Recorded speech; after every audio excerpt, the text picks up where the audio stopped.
बहुजन संघर्ष सेना महाराष्ट्र राज्याच्या सामाजिक चळवळीत सहभागी होण्यासाठी कार्यकर्त्यांचा उत्स्फूर्त प्रतिसाद.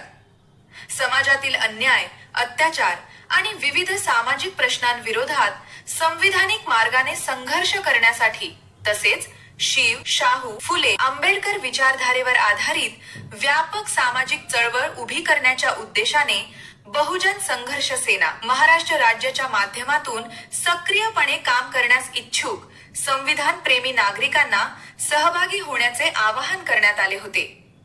या आवाहनाला प्रतिसाद देत शिव, शाहू, फुले, आंबेडकर विचारधारेवर निष्ठा ठेवून सामाजिक न्याय, समता आणि संविधानिक हक्कांसाठी सक्रियपणे कार्य करण्याची इच्छा असलेल्या नागरिक व कार्यकर्त्यांनी उपस्थिती दर्शविली. आजच्या काळात केवळ अन्यायाविरोधात बोलणे पुरेसे नसून संविधानिक आणि लोकशाही मार्गाने संघटित होऊन सक्रियपणे लढा उभारणे ही काळाची गरज आहे, अशी भावना उपस्थितांनी व्यक्त केली.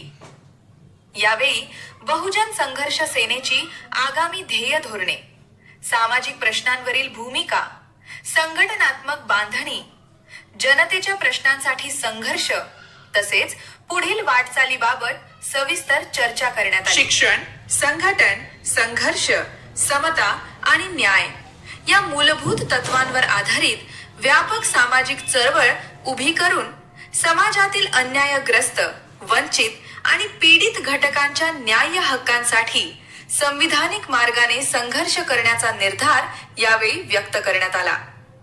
या बैठकीस महावीर तात्या कांबळे, उमर फारुक ककमरी यांच्यासह सामाजिक चळवळीत सक्रियपणे काम करण्यास इच्छुक परशुराम कांबळे, मनोहर कांबळे, प्रकाश गाळे, चंद्रकांत कोलप, भाऊसाहेब कोळी, इम्रान मकानदार, शाहरुख तमदडे, अबू बकर ककमरी सह नागरिक व कार्यकर्ते उपस्थित होते.